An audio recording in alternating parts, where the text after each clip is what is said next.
Hey everyone, and welcome back to another video. In this tutorial we look at the function that you should be using and know when it comes to summing your data. Previously we've looked at other functions available in Excel, more readily known, such as the sum, SUMIF and SUMIFs. So they all have their particular uses when it comes to just getting an overall total, adding some criteria, or even adding multiple criteria. The reason we are so focused on this function in particular, and that is called dsum for your reference, is because this allows us to easily apply potentially complex or maybe extensive criteria to the function, and it also gives us the ability to quickly change between different criteria, especially when we're trying to study and initially examine a data set. So what we're going to do is we're going to use the data that we have available to us here in columns A through to E regarding total revenue for some information here, and we'll call it information for maybe a delivery company. So that delivery company is split into regions, so we've got east, west, north and south. They've got various vehicle types of car, van and bike, and we can see that we've got the number of deliveries each has done, the distance in miles, and then the total revenue. Okay, so this is just the data we're going to be using. We haven't put too much thought into obviously what the data is telling us, but hopefully this will help explain the multiple criteria aspect of this function. So dsum is a database function in Excel, so it is slightly different to other functions that you would have seen. What that means is we need to basically insert, but we need to input into the function a database, or that'll be one of the references we have. And for us, the database is simply this table that we have here, going from column A to E. So when we're talking about databases, rather than columns, we're calling each column a field, because this is one of the fields within our databases, and then rows are actually records. Not that terminology really needs to be to thought of when we're going into this function, but just for your reference, that's how we refer to the data when it's in a database format. So we've got fields instead of columns and records instead of rows. Okay, so how does the function work? Well, we need to enter some various information in here, and it might just be easier to step through the function and we can get to it as we get to each step as we come across it.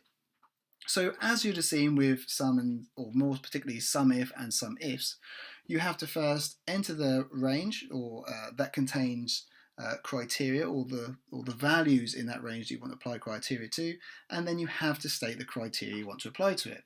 When it comes to doing SUMIFs, so with multiple criteria, your formula can come rather extensive because obviously for each new piece of criteria you've got to add obviously that piece of criteria, and obviously that can make the formula actually quite difficult to read, and obviously really extensive, especially if you've got different variations you want to do, such as less than this, greater than that, or so on and so forth.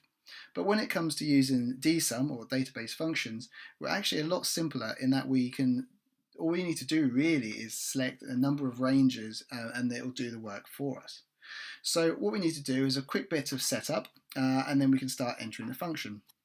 So what I'm going to do is we want to copy all of these fields, because obviously we're not calling them columns. So we're just going to copy that, and we're going to paste them over here into column H. And there you go, you can see them now added into there. Cool and perfect, and it still fits on the screen, great. So we are going to be using this range here to help define the criteria we wish to apply to our to the sum we want to achieve. So these are going to be sort of our criteria headings, we call them here. And then what we'll do is we'll put in here result. And this is where we'll actually put our actual function in to give us the result. And what we'll just do, just tidy this up, let's put the yellow there. Let's get one of these, just to change the formatting, just so it all looks a bit easier on the eye to read and when we're referencing it as well. I'm just going to change that yellow as well. So our actual function is going to be entered here into this yellow cell. So the first thing we need to do is enter our function, obviously. So we do equals and then we do dsum and open our brackets. Well, actually, if I go back there, you can see if we look at the prompt we first get, so it adds the numbers in the field column of records in the database that match the conditions you specify. So it might sound a bit of waffle, but nonetheless we'll press on and do the open brackets, and you can see there's actually only 3 pieces of criteria, not criteria, but 3 arguments we need to enter into this function. And this is where obviously it makes it a lot easier to deal with, because even though we're going to apply multiple pieces of criteria to this, we still only need those 3 sections to the function that you see. So the first we have is database. So simply put, database for us is just this range, or this complete table we have here, what contains our fields and records. So all you need to do is just select all your data like I've done so there. And for us, we've got a bit of a smaller data set, you could say, but obviously you might have a lot more rows or records in your data set, and therefore you need to have a bigger range than we've defined here. So once we've done that, we can do comma. So the field aspect now, so this is the field in which we want to sum, or more another way of wording it is what column in this data of A to E do we want to sum to get our total. And for us, that's going to be total revenue. So we have 2 options here. We can either, within quotations, type into here total revenue, or we can actually just reference the cell that actually contains that field name.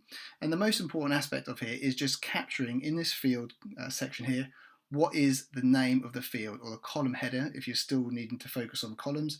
What is the column header or field name that you want to sum?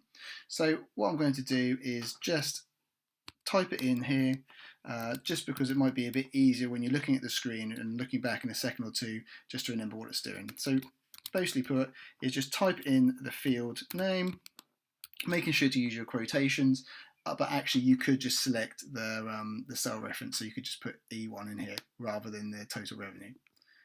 Cool, so once you've added that, the field that you want to sum, you've got to do one more comma. And then the last piece we need to do is enter the criteria. So for us, our criteria, we're going to say is all this information over here. So at the moment you will see that row number 2 is just blank information. Not to worry, but just make sure that when you do this second range here for criteria, you include the first row being the row that contains all of the fields, and the second part is where the criteria is contained. And once you've done that, all you need to do is close your brackets and hit enter. And you can see straight away it's given us a total.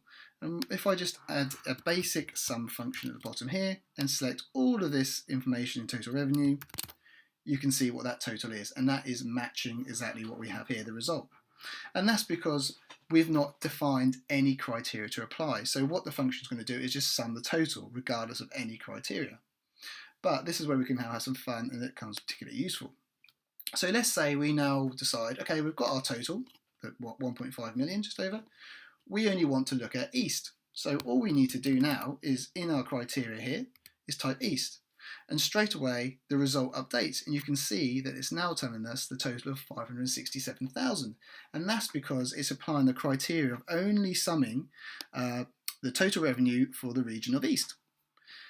What we can also do is say in vehicle type, we now actually want to do, I don't know, let's only look at car.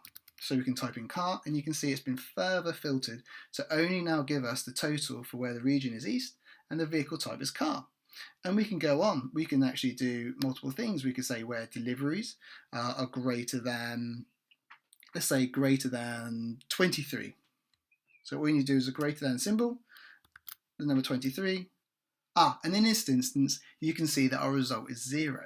So if we just look through the data and just see if we can validate it. So we're looking for the East region, vehicle type car, and greater than 23.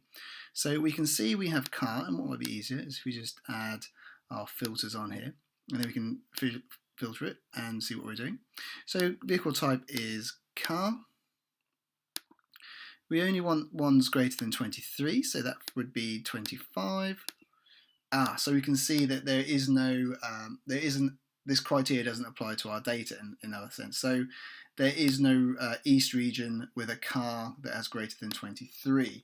So I think it was North. So if we just change this to North, you can see we've now got a value. So if we go to East, back to where we were, 23, not working. So let's say greater than 20. Is that going to work for us? No, there's all very low ones in the East, but you get the idea that you can then soon play with this to get an idea of obviously the different criteria you can apply. So let's maybe get rid of that one for the time being. That's causing a bit of a problem. Distance could be the same thing as well, so we can now enter into this distance. So maybe you could do East car. What have we got? We've got a van. Yeah. So with that, yeah, so you can basically see you can apply all these different criterias into the data. So okay, we've added one piece of criteria. So that being, oh, and we just noticed, so we've copied total revenue over here. You don't actually need that because we're not going to apply any logic to total revenue. It'd just be these 4 columns here. So like distance in miles. And let's just play around with these because it is wanting to show you an example. So if I get rid of those two, if you wanted to do greater than, what we're able to do is all you've got to do is the greater than symbols we touched on and enter the numbers that you would like. And the same for distance. If you wanted to greater than a certain distance travelled, let's say you want to look at anything over 100, greater than 100, you can see that that's how you need to enter them in. Okay, so we've looked at how we can add, multiple criteria in terms of we're looking at more than one field that we wish to apply criteria to. But what if we want to apply more than one piece of criteria to each field? So the first thing I'm going to do is just remove this criteria we had in here. So we can just do that by clearing contents. And you can see that we're now back to looking at the overall data. And what we then need to do here is expand our range. So at the moment you can see, if I go into the formula, that we're selected in from H1 to K2. So that's where it contains all of our information. So what we want to do is, and what we'll do is just get rid of these two pieces of information over here. And because this is probably worth noting on as well, it's the first instance I just copied all of our column headers, or should I say fields, over to this row number 1 from H through to K. You don't actually need to copy them over, especially if you don't have any criteria you wish to require to that field. So for this next example, what I'm going to do is only include the field if you want to apply criteria to it. So for this one, this example, in this region, we want to now, rather than just doing a single region, we want to say, let's look at east and west. We only want to get east and west together. So let's go east, and let's do west in here as well. Cool. So at the moment, our formula or our function is only looking at row 1. So what I'm going to do is just update that range at the end here. So where it comes to criteria. So you can see it now includes the region, being the field, and then the 2 pieces of information, the east and the west, we wish to apply. So if I enter, you can see it's now going to give us a total for east and west combined. So now we can soon update that as well. So again, if we wanted now to apply more criteria, we could expand this down. And then all we need to do, we've gone too far, but if we wanted to be more, we can now include north into this as well. And then all we need to do is expand our range to also include north into there. And you can see that's what it's done. So obviously the more we add in here, the more that number's now going to build up. But if we don't want north on there as well, we can just take that out and update the range at which we're looking at. So you can see just like that. And that's a really simple way we can do multiple criteria. So another one we might want to do is in here, we might then want to say vehicle type. So I'm just going to type it in this time. And let's say we only are interested in a van for east and west. So all we just need to do again, once again, just update our criteria range to like that. And you can see it's now going to apply that. So it's going to say what is the total revenue for the regions of east and west, but only focusing on the vehicle type of van. And it's as simple as that to use, and you can obviously expand that to as many fields as you have and as many pieces of criteria that you want to include as well. So one last thing I want to touch on, because I should have done it at the beginning, is I'm just going to update our range here, and let's just focus on region again, just with one piece of criteria. I'm going to remove vehicle type, so let's go clear content, and also going to remove west. So at the moment we're focusing on region of east, so all we're totaling up is the total revenue for the region of east. And as we know, if we get rid of east there, it's just going to give us our overall number because no criteria has been applied. So what we can do here as well is we can exclude values. So let's say we wanted to get the total revenue but excluding east. Easy to do. All we need to do is do our little exclude sign and what is combining the greater than and the less than symbols. So the first one is the less than symbol. So hold down shift and the comma on your keyboard, followed by the greater than symbol was achieved by holding down shift and the greater than symbol. All you now need to do is type east or whatever value you wish to exclude and hit enter. And you can see now our total is updated to give the total revenue but excluding that region of east. And this applies to any other field you've got, obviously region just the one in our example. So we hope that tutorial most importantly made sense and was clear for you to understand. You might want to replay this tutorial another time just to familiarize yourself with the logic required to apply to this function. And as always, it probably might be beneficial just to start off with applying one piece of criteria in terms of just doing one piece of criteria which apply to each field. So you might want to do multiple fields, but just one piece, because that can be a better way to start getting your understanding, and then you can build on it from there. If you do have any questions at all, and do anticipate there might be some questions, feel free to drop us a comment below this video or reach out to us on our social links. So we've got Instagram and Facebook in the or links to those pages in the description to this video. Alternatively, you'll also find a link to our website, and you can drop us an email if you find that easier. If you haven't done already, we would really appreciate if you do subscribe to the channel and make sure to hit that bell notification button so that you are notified every time our new videos do come out. And lastly, it'd be greatly appreciated if you did enjoy this video that you give the video a great big thumbs up, just to let us know that you did like the content and to do more videos like this in the future. Thank you very much, and we'll see you in the next video.